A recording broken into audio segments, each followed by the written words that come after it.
O evangelismo é uma atividade necessária para o cristão. E aí o pastor Augusto Nicodemos, ele vai responder essa pergunta à luz das Escrituras.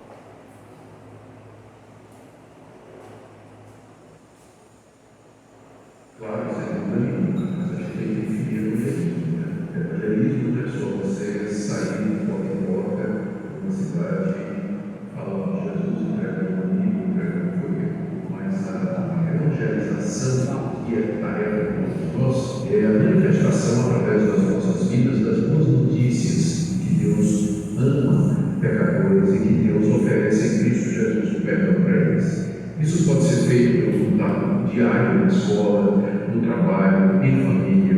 Pode ser feito através da comunicação oral, você conversar com uma pessoa a respeito disso, quando há oportunidade. Isso pode ser feito através das mídias sociais, outros meios eletrônicos de comunicação. Isso pode ser feito através de um testemunho consistente a respeito de Jesus. As pessoas veem as boas obras e aí perguntam por que eu sou assim ou por que eu me comporto dessa maneira. Ou seja, se eu ando com Deus e vivo com Deus, ou falado ou implícito, o Evangelho estará sendo demonstrado na minha vida. Mas uma coisa é certa, eu não posso ficar sem ser um instrumento de transmissão do amor de Deus para as outras pessoas. Se eu amo com Deus, com certeza o amor dele, o amor salvador de Deus, vai ser irradiado através do meu ser. Seja pelo meu testemunho, pela maneira que eu vivo, pela maneira que eu sou, quer seja pelas minhas palavras, ou aquilo que eu gosto e divulgo nas redes sociais e outros meios de comunicação. Mas, se entendido assim, a resposta para a pergunta é sim, o evangelismo faz parte da vida do cristão, não tem como separar as duas coisas. Amém. Então, essa é a resposta para essa indagação, esse questionamento acerca da relação do cristão com a evangelização, com o evangelismo. Então, não existe outro termo para o cristão. Nós temos que tomar propriedade, vamos dizer assim, tomar posse, no sentido bom da palavra, né? Tomar posse desse ministério que o Senhor nos incumbiu, que é estar evangelizando os homens. E temos muitas maneiras, diversas maneiras. A Bíblia nos dá um leque de oportunidades para nós estarmos evangelizando, como Nicodemos falou, em todas as áreas, em todos os lugares. Então nós evangelizamos, como falamos no método K3, que é um evangelismo para muçulmanos, para pessoas não alcançadas, países fechados para o cristianismo. E esse evangelho era para toda pessoa. Esse método, ele afirmou isso, né? No estudo de passagem, ele viu que o método K3 é para toda pessoa, em qualquer lugar que a gente esteja e em qualquer hora. A gente sempre tem que buscar uma estratégia, um contato com pessoas que nós sabemos que precisam serem resgatadas, que precisam de intervenção divina e que precisam serem achadas pela misericórdia de Deus. Dando continuidade, meus amados irmãos, hoje nós estaremos refletindo um pouco acerca do que se deve, o que deve saber quem é evangelista, quem evangeliza, o que o evangelista deve cultivar. O evangelista deve atualizar-se, está sempre se atualizando. A recompensa do evangelista. Então nós estaremos refletindo acerca desses quatro pontos que Deus assim permitir na liberdade. Nós temos estudado a primeira carta de Paulo aos Tessalonicenses. Quem lembra qual é a temática que nós temos tratado? Na carta de 1 Tessalonicenses, a gente tem estudado sobre o quê? Alguém lembra sobre a temática? A gente refletiu um pouquinho no ano passado, começamos esse estudo, falando sobre acerca de quê? Os atributos, não é? Os atributos de uma igreja modelo, não é isso? E aqui, inicialmente, a gente vê que ao longo da primeira e da segunda carta aos Tessalonicenses, lá vai dar algumas diretrizes de uma igreja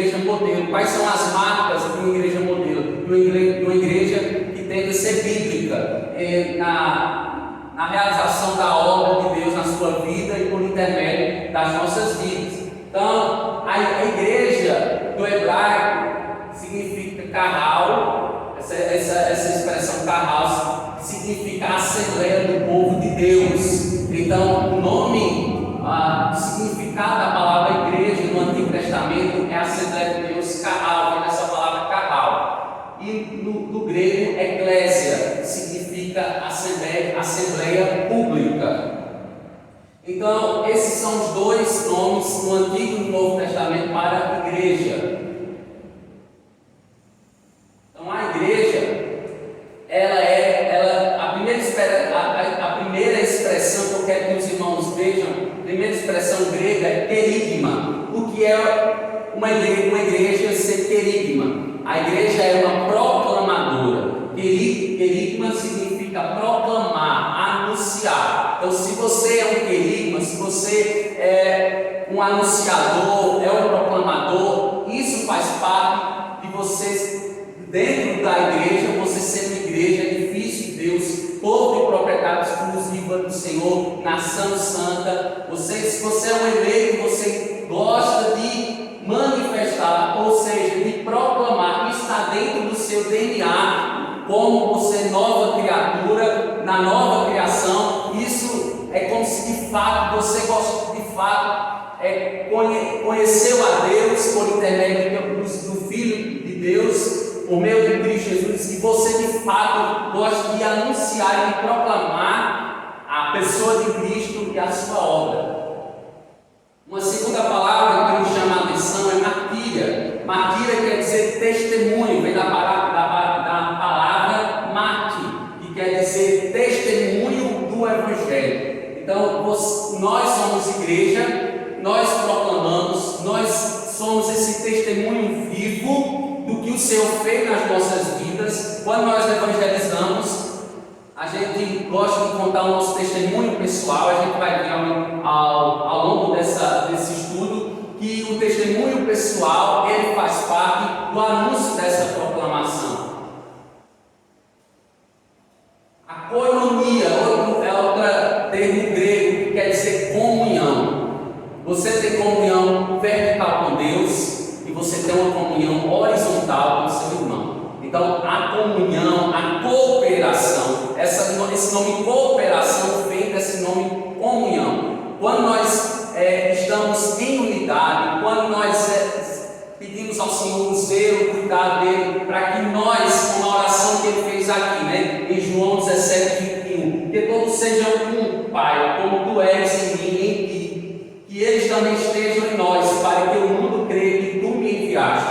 Então, essa oração aqui, de fato, nós iniciamos na prática, cuidando da unidade, da comunhão uns com os outros, porque se dizemos que temos comunhão com Deus e não temos comunhão com o nosso próximo, mentimos, somos ditos como mentirosos, porque como nós dizemos que temos comunhão com Deus que é Espírito, que é invisível, não temos comunhão com o nosso irmão.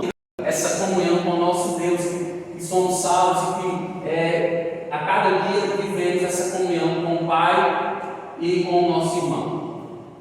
Uma outra palavra, diaconia, a palavra diácono, essa palavra significa serviço. Então, a palavra querigma significa, vamos lá, vamos ver se os irmãos gravaram. Querigma significa, martíria significa testemunho, koinonia e diaconia, serviço. Então, essas são 4 palavrinhas que nós devemos guardar no nosso vocabulário e tentar viver na íntegra, porque isso de fato é ser igreja, são os atributos, são as marcas de um verdadeiro cristão, de um cristão genuíno. Essas são as marcas que devemos manifestar. Então, uma das marcas de uma igreja saudável é ter um entendimento bíblico da evangelização. Esse livro aqui, 9 marcas de uma igreja saudável. Mark David, ele vai estar comentando, vai estar dando um estudo sistematizado das 9 marcas que toda igreja ela deve ter. No seu livro 9 marcas de uma igreja saudável. Então ele vai trazer, por exemplo, uma marca de uma igreja saudável, a vida de oração. Outra marca de uma igreja saudável, uma pregação fiel, uma pregação que esteja respaldada biblicamente. E uma marca que ele no caso, comentou, escreveu sobre essa marca, é o entendimento bíblico da evangelização, que é a sua quinta marca do livro, que vai comentar um pouco sobre o entendimento bíblico da evangelização. Então, meus amados, esse entendimento bíblico da evangelização, ele vai começar perguntando, diante desse tema geral, quem deve evangelizar? Quem é que deve evangelizar?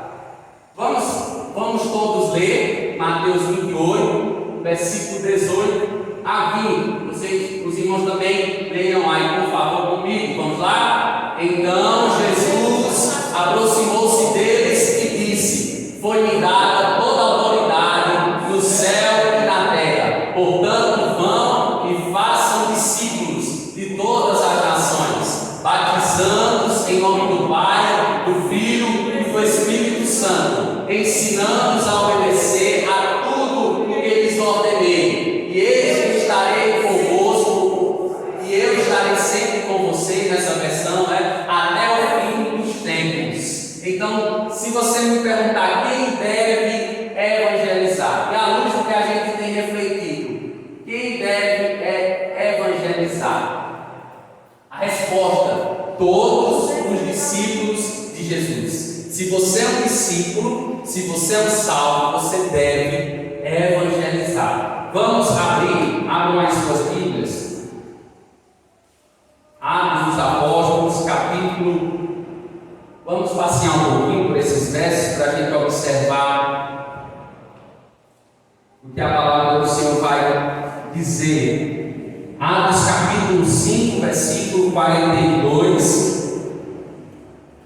Diz o seguinte: todos os dias do templo e de casa em casa não deixavam de ensinar e proclamar quem? A Jesus, o Cristo.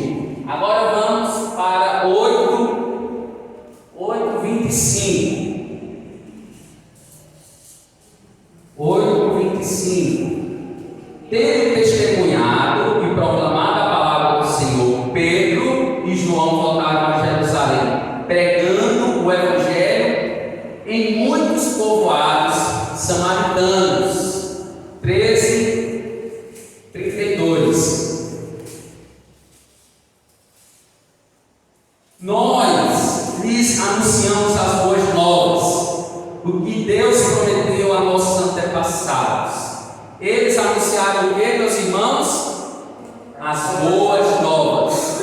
Quem anunciou as boas novas? O texto está dizendo que a igreja primitiva, ela anunciou as boas novas. Então, a igreja primitiva, ela é composta não somente dos apóstolos, não somente de João, não somente de Pedro, posteriormente não somente do apóstolo Paulo, mas a igreja. A igreja, a comunidade, a Assembleia dos Santos, é o povo que estava proclamando, era o povo que estava em comunhão, era o povo que estava servindo ao Senhor. Então a igreja foi além dos apóstolos, foi além daqueles que tinham um ministério específico do ministério da palavra e da oração, eram pastores que administravam, que geriam o rebanho, que apacentavam o povo de Deus. Então, capítulo 14, versículo 7, onde continuaram a pregar as boas novas. O versículo 15: homens, por que vocês estão fazendo isso? Nós também somos humanos como vocês. Estamos trazendo boas novas para vocês, dizendo que se afastem dessas coisas vãs e se voltem para o Deus vivo, que fez o céu, a terra, o mar e tudo que neles há. E é um episódio, Paulo ele cura pelo poder do nome de Jesus um paralítico de pé, estava aleijado, e a gente observa que eles quiseram dizer que eles eram deuses, tanto ele como Barnabé. Versículo 12, a Barnabé chamaram Zeus e a Paulo chamavam Hermes, porque era ele quem trazia a palavra. Então, eles, uma tentativa equivocada de adorar a criatura em relação ao Criador, Paulo vai dizer: não, vocês estão errados, nós somos conservos com vocês, nós somos irmãos, nós somos com vocês de carne e osso. De maneira nenhuma nós receberemos tal adoração falsa, a Deus toda a adoração, Paulo disse. Então, se nós observarmos ainda 15:35, olha aí, 15:35, Paulo e Barnabé permaneceram em Antioquia, onde com muitos outros ensinavam e pregavam o quê? A palavra do Senhor. A última referência, 16:10. Depois que Paulo teve essa visão, preparando-nos imediatamente para partir para a Macedônia, concluindo que Deus nos tinha chamado para lhes pregar o Evangelho. Então, o Evangelho, meu amado irmão, é para todos os discípulos. Esses textos nos comprovam que foi esse ministério da palavra, da oração específico, para aqueles que Deus dá a confiança do rebanho, mas também para aqueles que foram salvos uma vez e agora salvos são proclamadores deste Evangelho. Então a Bíblia indica que a igreja, Mateus 24, observe aí, Mateus 24, versículo 14. Mateus 24, versículo 14. Perceba o que o apóstolo Mateus vai dizer. E este Evangelho do Reino será pregado aonde? Em todo o mundo, como testemunho a todas as nações. Então virá o fim. Então o que isso nos ensina? Que a igreja, ela está a serviço de quem? Ela está a serviço do Reino dos Céus. Ela está a serviço do Reino salvífico, do Reino Salvador. Então o Reino de Deus, ele é maior do que a igreja, porque a igreja, ela está a serviço desse reino. João 10:16. Alguém pode abrir, por favor, para mim ler João 10:16. O que Jesus vai dizer nesse versículo é muito interessante, porque ele vai dizer, referente àquelas ovelhas que ainda não são desse aprisco. João 10:16. Ainda temos ovelhas, não deixar Cristo, preciso trazer também estas. Elas ouvirão a minha voz, e então haverá um só rebanho e um só pastor. Aqui em Serrita, eu tenho convicção em dizer que há muitas ovelhas que não são deste aprisco, ainda não foram achadas, e elas estão desesperadas. Elas estão perecendo. A palavra vai dizer para elas que elas estão perdidas e elas estão escravizadas pelo pecado, como um dia nós estivemos escravizados. Então nós, como ovelha de Cristo, nós devemos buscar esses que estão perecendo. Então toda ovelha busca salvação de outra ovelha. Aquelas ovelhas que ainda não foram resgatadas. É minha missão, é missão de cada um dos que estão aqui, ir em busca dessas ovelhas. E a doutrina da eleição, ela nos encoraja, sabia? A doutrina da eleição nos motiva a pregar. Por quê, pastor? Ela nos motiva a pregar. Porque a doutrina da eleição, nós não temos ciência de quem são os escolhidos, quem são os salvos.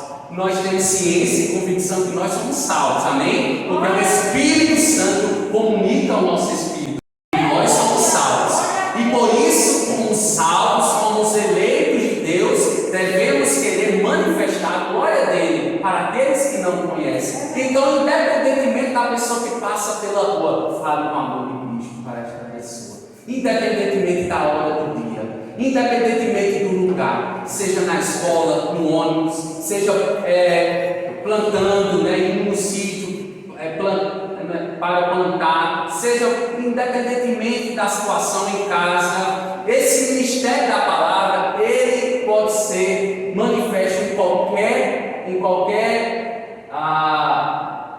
vamos dizer assim, qualquer vocação. Você como doméstico, você como mãe de família, você como pai, você que trabalha de sol a sol, você fazendo o almoço em casa, tem um filho descrente, tem uma mãe descrente, você prega o evangelho aí. Não, independentemente da vocação, porque não existe vocação, toda vocação é digna. Você sabia? O pedreiro, a vocação do pedreiro é digna. A vocação de pessoas que catam materiais, né, de recicláveis é digna, é uma vocação. Advogado, médico, professor, independentemente da vocação, nós devemos manifestar. E Deus dignifica, nos dá, podemos dizer assim, a capacitação para onde nós estivermos, nós manifestarmos a salvação. E, no caso, sermos obedientes à grande comissão, que não foi somente designada aos 12 apóstolos, mas todos os discípulos que foram salvos no passado, no presente, e que o Senhor salvará assim também no futuro. Então, no livro de Atos dos Apóstolos, temos um vislumbre desta obediência universal, a chamada para evangelizar. Atos 8, versículos. Abram aí, vamos ler só essa referência. Marcos 8, melhor dizendo, Atos 8, versículo 1. E Saulo estava ali, consentindo na morte de Estevão. Naquela ocasião, desencadeou-se grande perseguição contra a igreja em Jerusalém. Todos, exceto os apóstolos, foram dispersos pelas regiões da Judéia e de Samaria. Alguns homens piedosos sepultaram Estevão e fizeram por causa dele grande lamentação. Saulo, por sua vez, devastava a igreja, indo ele de casa em casa, arrastava homens e mulheres e os lançava na prisão. Versículo 4. Os que haviam sido dispersos, o que aconteciam? Eles foram dispersos porque estava a perseguição. Mas mesmo nessa dispersão, vocês observam aí, o que eles faziam, meus irmãos? Pregavam a palavra por onde quer que fosse. Então, mesmo em perseguição, mesmo no risco iminente de morte, eles pregavam, porque eles viveram a martíria. Eles foram os mártires, os primeiros mártires, os primeiros homens e mulheres que morreram por causa do anúncio, por causa da expansão do Evangelho de Deus, que é Cristo Jesus, esperança da glória.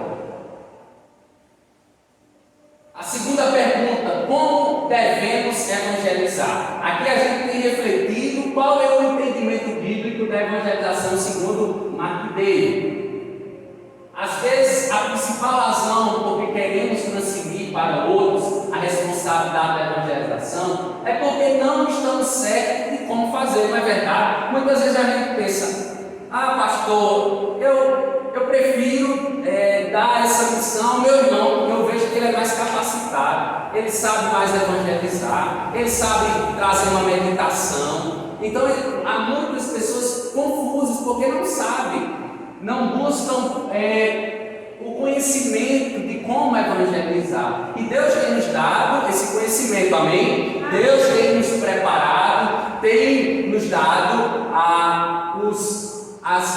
a forma como nós devemos fazer, de que maneira nós devemos nos portar. E algumas características, a gente está vendo a teoria, a gente tem visto um pouco da matéria, estudado.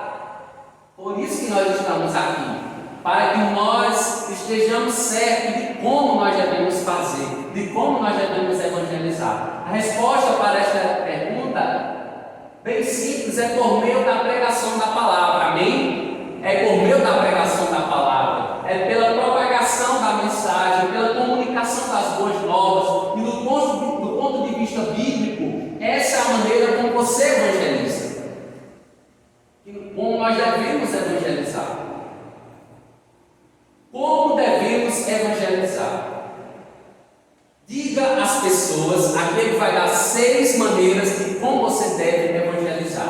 Mas David vai dizer: diga às pessoas com honestidade que se elas se arrependerem e crerem, serão salvas, mas haverá um preço. Não esconda o preço do discipulado para as pessoas, porque muitos vêm a Cristo mas não, eles vêm como aqueles conhecidos pregadores de rosas, aqueles que pregam só as coisas que trazem, massageiam o nosso é vitória, é bênção, é coisas desse tipo, e não pregam o Evangelho na íntegra, porque o Evangelho na íntegra, alguém pode abrir aí, por favor, Marcos 8:34.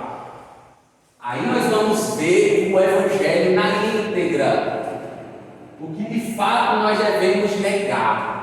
Há uma negação para ser feita. Cristo vai dizer, Jesus vai dizer o que nós devemos fazer. Marcos 8:34. Então convocou a multidão e juntamente com seus discípulos, disse: se alguém que disser vinha após mim, a si mesmo se negue, e tome a sua cruz e siga. Então, seguir a Jesus Cristo, o Evangelho, o distintivo, a marca do cristão é a cruz. Ela é o nosso símbolo de fé. É negar-se a si mesmo, é negar as nossas próprias paixões. O que é isso, pastor? O que é que está falando aí? É negar os nossos desejos da carne, é negar os nossos desejos dos olhos, é negar a soberba, o orgulho desenfreado da nossa carne, em querer fazer o mal, em querer viver uma vida em desacordo com a palavra de Deus. Em outras palavras, Jesus vai dizer em Mateus 3:2: arrependam-se e creiam no Evangelho. É o mundo dizendo que, por exemplo, a homossexualidade, nós devemos aceitar a homossexualidade como algo comum e natural, mas o ato de negar a si mesmo, a gente vai estar respaldado biblicamente que nós devemos respeitar todos, que nós devemos amar a todos, mas nós não devemos aceitar a prática pecaminosa e de maneira alguma. E por mais que nós sejamos presos, por mais que nós sejamos muitas vezes zombados e perseguidos por causa que nós não aceitamos a prática, nós estaremos firmes, porque a Bíblia diz e a Bíblia condena. Eu estou citando apenas um exemplo da prática da homossexualidade, que é condenável pelas Sagradas Escrituras, e que a sociedade a qual nós vivemos, ela já diz que os pais não devem condenar essa prática nos filhinhos pequenos, mas fazer com que o filho escolha o que ele quer ser, se ele quer ser um homem, se ele quer ser uma mulher, se ele quer, no caso, refletir a sexualidade masculina ou refletir a sexualidade feminina, deixando a carga da criança. O pai não pode interferir na escolha de uma criança. Isso é um absurdo. Uma criança de 6 anos, qual é a concepção que ela vai ter de uma situação de gênero tão que precisa ela ter uma decisão emocional, psicológica? Então, eu citei apenas um exemplo. Então, negar-se a si mesmo é crucificar a carne. Amém? Gálatas 5:24 vai dizer o quê? Aqueles que parafraseando, aqueles que são nova criatura, eles crucificarão a carne. Mas eu pergunto aos irmãos, muitos não estão crucificando a carne, porque ainda estão presos ao pecado, mas Deus liberta desse jugo, amém? Deus liberta dessa escravidão quando nós falamos com honestidade. Seja sincero quando você evangelizar, mostre o amor de Deus, mas também mostre a sua justiça. Porque a justiça e o amor de Deus, elas andam de mãos dadas. Elas não soltam na mão uma da outra. Amém? A gente tem que amar. Amém? Amar o homossexual, respeitar o homossexual, mas nós não podemos concordar com a prática. Amém? Como a gente não concorda com a mentira, como a gente não concorda com o roubo, como a gente não concorda com pessoas matarem umas às outras, ou então tomarem a iniciativa infeliz de tirar suas próprias vidas, o suicídio, que se configura com o mandamento não matarás. Quando você toma a iniciativa de suicidar, você está também correndo nesse mandamento não matarás. Então isso é simples, a gente tem que amar, porque Deus é amor, e Deus ele exige de nós que nós amemos o nosso próximo. Amar a Ele sobre todas as coisas e ao nosso próximo como a nós mesmos. Mas nós rejeitamos categoricamente todas as obras da carne, feitiçaria, idolatria e tantas outras. E quem ama, quem é o pai que não corrige o filho? O pai que corrige é o pai que ama. O pai que disciplina é o pai que ama, que não está, ele quer que o seu filho viva em abundância de vida física, espiritual, em todas as áreas. Deus sempre tem o melhor para as nossas vidas. Deus sempre tem o maior para as nossas vidas. Então, nós devemos, quando estivermos evangelizando, não mostrar só uma parte do Evangelho, mas nós devemos mostrar o Evangelho completo, inteiro, do amor e da justiça de Deus. Amém, igreja?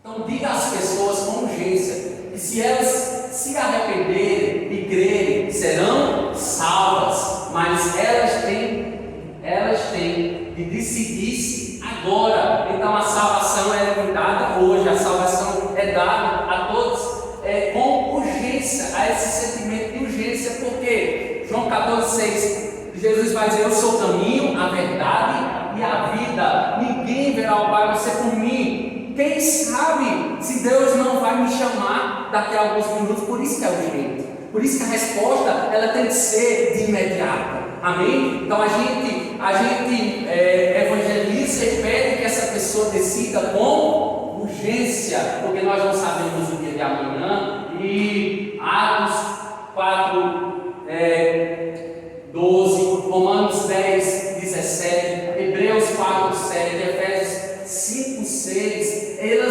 esses textos eles vão nos fazer com que reflitamos que o Evangelho, a gente é salvo pelo ouvir a mensagem de Deus, da palavra do Senhor. E o nosso espírito, como Hebreus vai falar 4:7, nós não devemos enrijecer o nosso espírito. Muitos escutam o Evangelho como se entrar por um ouvido e sair pelo outro, porque a palavra, essa pessoa está rígida, porque o pecado gera dureza de coração. Foi assim na vida daqueles ímpios do passado, por exemplo, Faraó.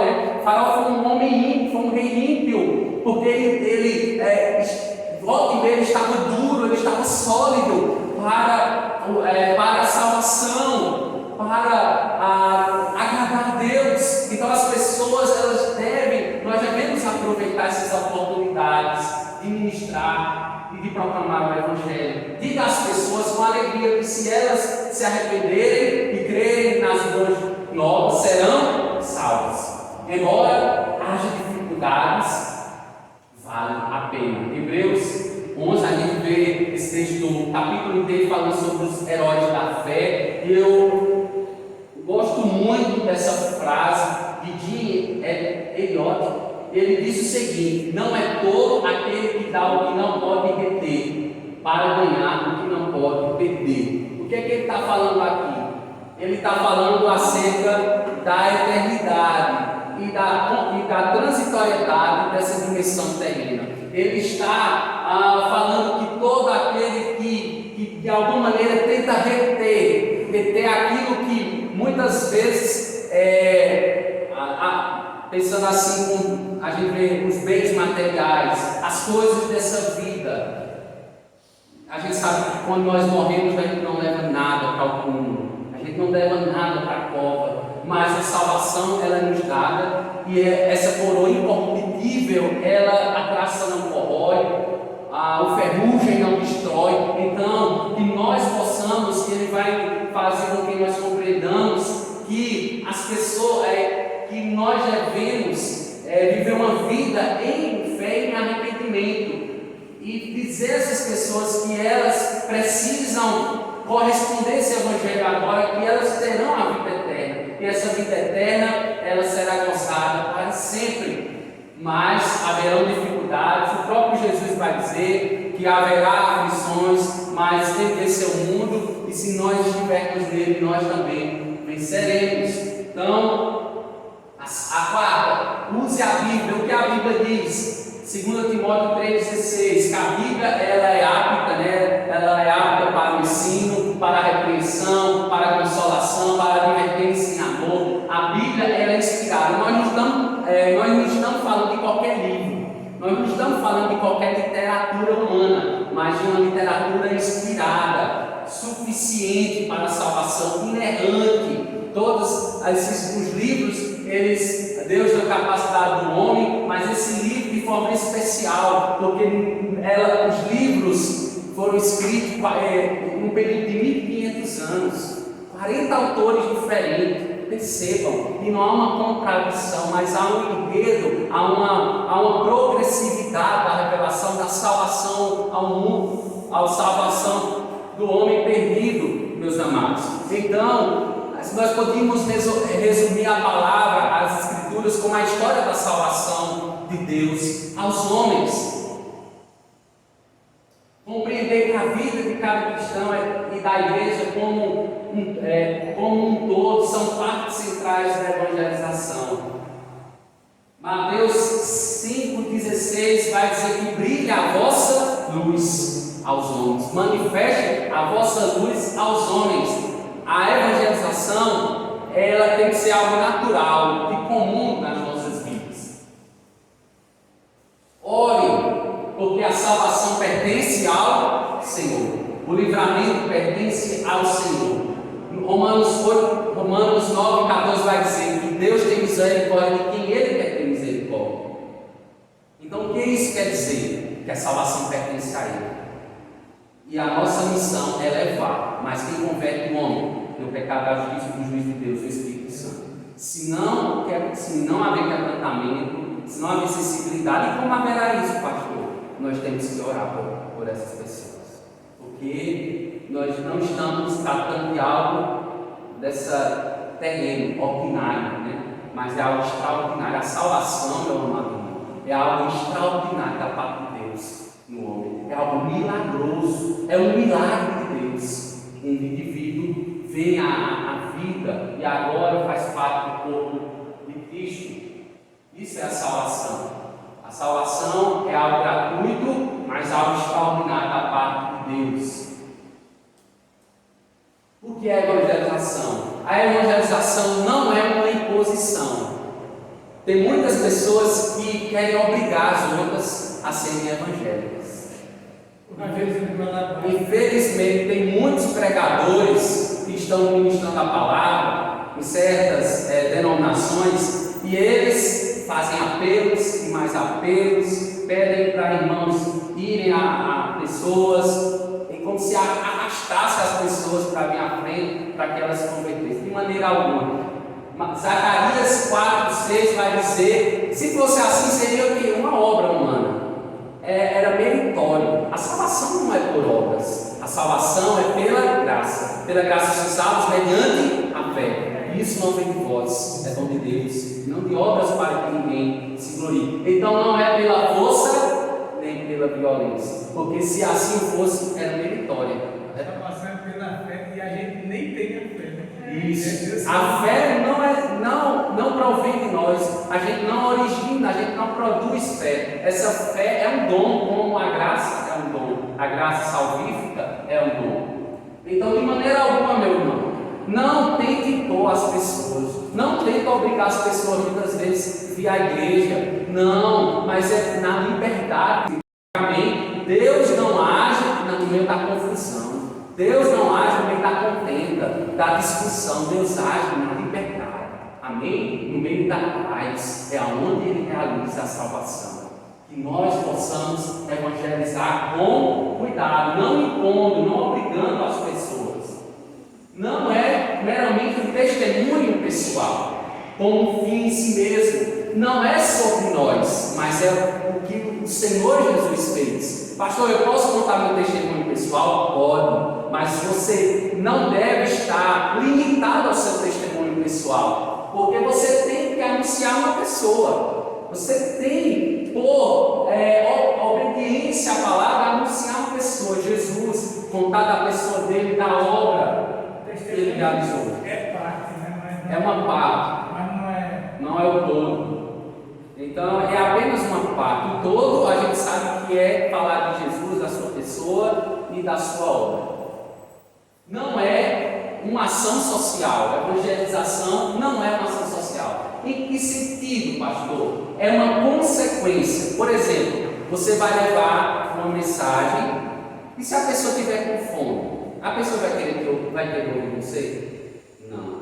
Aconteceu no passado, que se eu não me engano, tem um relato bíblico, né, Moisés, vou citar o exemplo de Moisés, que é claro. Moisés tentou falar da palavra do Senhor muitas vezes para o povo de Israel, mas eles estavam como? Sedentos de água, estavam com fome, com escassez de alimento. E o que aconteceu no deserto? O povo deu ouvido a Moisés? Porque perceba, meu irmão, é algo lógico. Você vai evangelizar uma pessoa, a pessoa está com fome, a pessoa vai querer te ouvir? A pessoa vai querer o quê? Você dê algo a ela para comer e para beber, porque só assim ela vai poder compreender a mensagem, senão ela nem vai entender. A fome é tanta, né?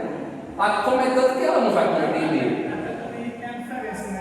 A pessoa está com fome porque no momento ela não comeu, e existe a fome porque você não tem o que comer.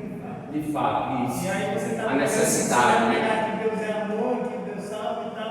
Isso. Então, a mensagem, vamos dizer assim, o propósito evangelístico é trazer a mensagem de Cristo, que ele morreu, né, que ele foi sepultado, que ele ressuscitou, mostrar que ele é a salvação para o homem perdido, mas a ação social é uma consequência. Você também deixar se a pessoa está precisando de algo, uma cesta básica, dar alimentos, nós como filhos de Deus, nós devemos também fazermos boas obras, porque nós somos salvos. Nós não fazemos obras para sermos salvos, mas fazemos obras porque nós já somos um salvo redimido em Cristo. Então, ação social é uma consequência. Querigma significa proclamação e diaconia significa serviço. Então, o serviço e a proclamação, elas estão de mãos dadas. A gente tem que o quê? A fé que o Senhor nos deu é uma fé em movimento. Amém? Ainda glória a Deus por isso. É uma fé que, ao ver uma pessoa passando fome, Deus lhe dá misericórdia, a compaixão e o ministério de ação e de atitude de você fazer alguma coisa. Você não consegue ver uma pessoa ensanguentada, ferida, você não consegue ver uma pessoa passando fome, e quando você deixa de olhar essas situações e você não sente mais nenhuma misericórdia, meu irmão, você deixou de ser gente. O que é ser gente? É sentir empatia, é sentir a dor do outro. Porque Cristo, ele sentiu a dor do outro, ele se apiedou da situação, ele sofreu com, e todos que são agentes, servos e discípulos de Cristo sofrem com as necessidades uns dos outros. Então, que nós possamos evangelizar e fazer ações e atitudes que vão, de alguma maneira, minimizar a situação social que a pessoa está acometida. Isso significa diaconia, serviço. Não é apologética. O que é esse termo apologética? Apologética significa defesa. É você fazer defesa de algo ou de alguma situação. Então você não vai evangelizar defendendo a sua fé. Por exemplo, uma pessoa vem zombando da sua fé, dizendo que não existe Deus. Você pode biblicamente dizer a ela que Deus existe e provar que Deus existe biblicamente pela fé, porque sem fé, vamos lá, é impossível agradar a Deus. É no campo da fé que nós compreendemos e entendemos que Deus ele existe. Mas essa defesa de Deus é uma parte da evangelização, mas não é a evangelização propriamente dita. Na evangelização a gente sabe que é falar da pessoa e da obra de Jesus. Isso é evangelização. Não é o resultado da evangelização. O que é isso? Teve convenção, é evangelização. Então tem pessoas que já fazem evangelismo já pensando no resultado. Se não converteu ninguém, não houve evangelização. Isso é correto, meus irmãos? Não necessariamente vai ocorrer evangelização. Por exemplo, tem exemplos de missionários e pastores que estão há mais de 20 anos em lugares difíceis do Evangelho. E você me pergunta, se converteu alguém, pastor, nesses 20 anos? E os relatos dizem que não. Tem igrejas que não se convertem mesmo a alma. Porque a salvação não é por causa da nossa vontade. Nós desejamos que as pessoas venham a Deus por intermédio da mensagem que está sendo entregada. Mas é Deus que faz as pessoas virem. E é no tempo de Deus, passam-se 10, 20, 30 anos, pessoas, elas vão a Cristo, elas recebem a Cristo no leito de morte, no estado terminal. Mas tem gente tão enrijecidos, tão duros para o Evangelho, que mesmo no leito de morte não recebem a Cristo, que não se quebrantam e aí morrem sem Cristo, infelizmente. Ainda sobre isso, no grande congresso de evangelização, aconteceu há algum tempo atrás, em 1974, em Lausanne, Suíça, aconteceram três congressos sobre evangelização. Foi criado um Comitê Mundial para a Evangelização. Em 1974 aconteceu na Suíça, em 1989 aconteceu em Manila, que é uma cidade nas Filipinas, e em 2010 na África, aconteceu na cidade do Cabo. O que é isso, pastor? Esse congresso foi elaborado a 15 artigos que têm o nome de Pacto de Lausanne, e esses 15 artigos eles foram feitos ao longo desses três congressos, e aí houveram uma grande reunião de muitas denominações. Todas as denominações da época, desses anos em questão, eles se uniram para estarem debatendo, para estarem discutindo acerca da evangelização. Isso mudou concepções, trouxe muito conhecimento para a igreja atual. Pergunta-se se vai ter um outro congresso desse, Nós já estamos em 2022, já 12 anos do último congresso, mas esse congresso ele trouxe um grande despertamento sobre a evangelização. O pastor John Stott, que foi uma das pessoas que enfrentaram, os enfrentantes desse congresso, juntamente com aquele pastor muito conhecido, não está me vindo à memória, muito conhecido, tu lembra, amor? Um outro pregador muito conhecido, esqueci o nome dele agora, mas daqui para o final do estudo eu ver se eu lembro o nome dele, acabei esquecendo. Disse que evangelizar não significa ganhar convertidos, significa anunciar as boas novas, independentemente dos resultados. Naquele congresso, a evangelização foi definida nesses termos. Perceba como foi definida a evangelização, segundo o Pacto de Lausanne. Evangelizar é propagar as boas novas de que Jesus Cristo morreu por nossos pecados e foi ressuscitado dentre os mortos, segundo as Escrituras, que como o Senhor que reina, Ele oferece agora perdão dos pecados e o dom libertador do Espírito a todos que se arrependem e creem. Então foi definido bem estruturado, a gente pode perceber bem, uma definição bem bíblica da pessoa e da obra de Jesus. O que deve ser a pessoa que evangeliza? Um verdadeiro crente salvo por Jesus. Em primeiro lugar, tem que ser crente. Uma pessoa que não é crente não pode evangelizar. É algo lógico. Não é salvo, como é que evangeliza? Um perdido não evangeliza outro perdido. Só um salvo evangeliza um perdido. Então, o requisito óbvio, é fazer, se necessário, relembrar. Existe a possibilidade, infelizmente, de pessoas tentarem evangelizar outras e que precisam serem evangelizadas. Elas próprias não tiveram experiência de salvação. Aí você me pergunta, pastor, há pastores que não foram regenerados, que pregam o evangelho? Infelizmente, meu irmão. Há pastores, independentemente do cargo eclesiástico, há muitos que não foram salvos, que precisam de regeneração, que são, a Bíblia vai chamar de bodes, aqueles que são bodes, pastores que infelizmente desvirtuam este evangelho, pregando coisas que não fazem parte do evangelho puro e simples, a gente chama eles de quê? Lobos. Lobos devoradores, não é isso? Então, Jesus vai dizer, certa feita, ele vai declarar o seguinte, né? Ele vai dizer em João 10, 9, se eu não me engano: eu sou a porta. Então ele está falando o quê?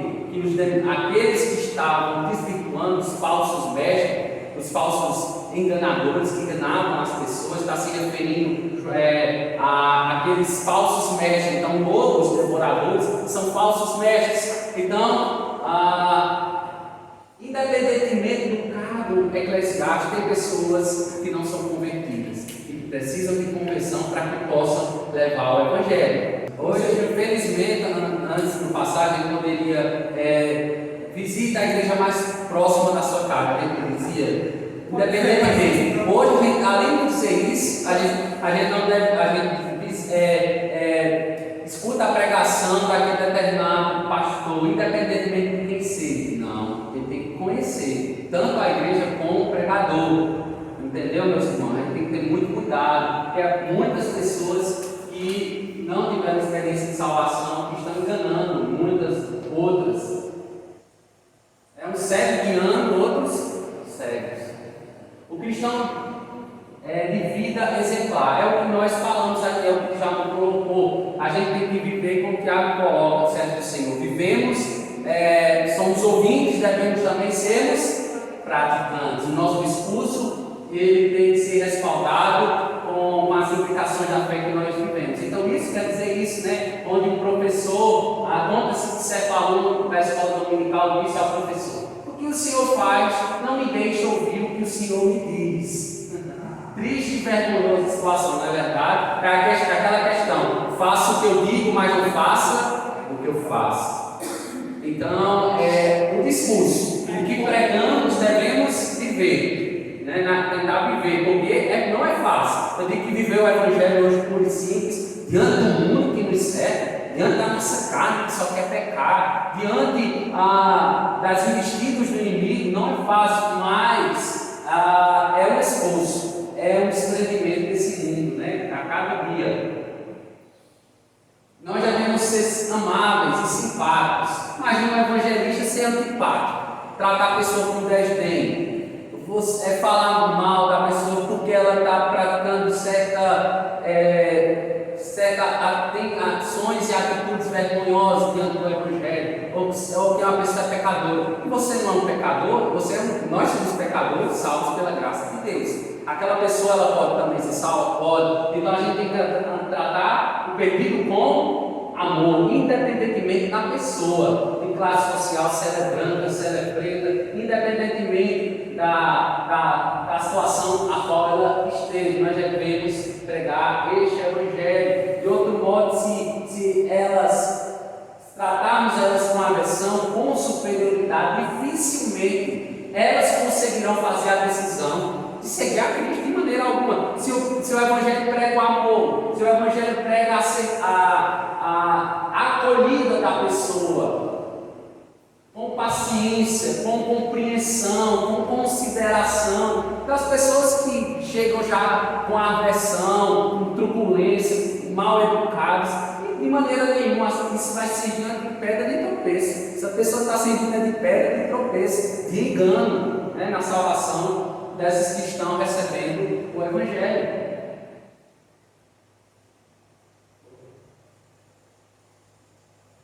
O que deve saber a pessoa que evangeliza?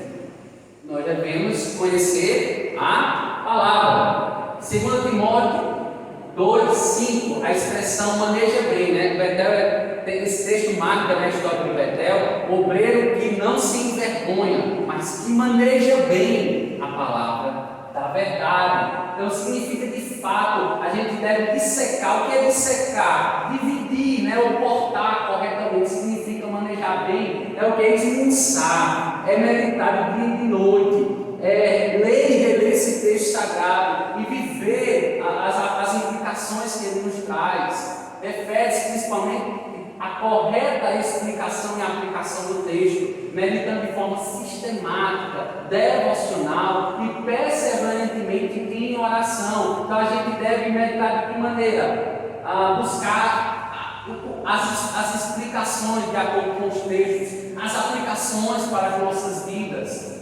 E de forma sistemática. O que é isso de forma sistemática, pastor? É ler, é livro após livro. Ler, segundo alguns métodos, né? Ler Gênesis, Êxodo e assim por diante até Apocalipse de forma sistemática, se relacionando com o texto. Não é só ler por ler, mas é se relacionando com o texto. Tem determinadas passagens bíblicas que Deus vai levar você o quê? A orar. Então é interessante que você leia e ore aquelas passagens bíblicas. De acordo com o assunto, você pode orar, você pode se derramar na presença de Deus, porque essa palavra, esse livro sagrado não é qualquer livro. Esse livro ele se relaciona com você, esse livro ele traz aplicações para a sua vida, esse livro faz com que você entenda o plano de salvação de Deus para a sua vida e para a vida daqueles que você ama e quer ver salvos. Conhecer o seu público-alvo. Nós devemos conhecer aqueles que nós queremos evangelizar, ter ciência, né, das pessoas. Aí o evangelista deve estar ciente que algumas pessoas tentam escapar à responsabilidade de enfrentar o problema do pecado, opondo-se ao evangelista